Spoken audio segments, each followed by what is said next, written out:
Et ce n'est pas seulement et uniquement sur le plan économique que nous avons fait la différence. Sans nous, je dirais, notre pays ne serait pas devenu un pays moderne sur le plan éthique. Et sans les libéraux, la Belgique ne serait restée qu'un tout petit pays sur le plan international. Un tout petit pays au moins des grandes puissances, sans opinion aucune. Pas vrai, Louis? Parce que sans nous, nos soldats seraient peut-être aujourd'hui en Irak. C'est ça la vérité qu'on doit dire et qu'on doit reconnaître.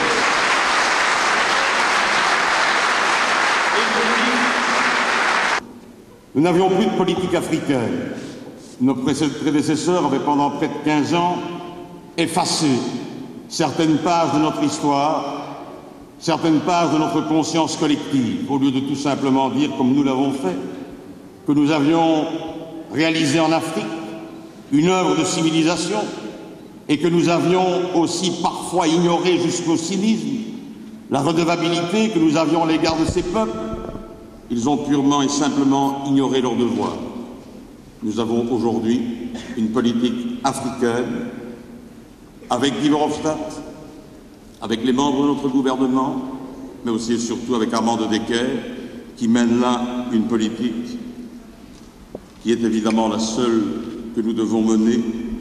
Nous avons forgé une politique africaine nouvelle, loin du paternalisme et du néocolonialisme ringard, pour développer une véritable politique entre partenaires égaux en droit et en devoir. Et je tiens à féliciter Armand de Decker de porter cette vision-là du développement, parce que cette vision-là du développement, c'est la vision que les libéraux ont de l'homme et de l'être humain.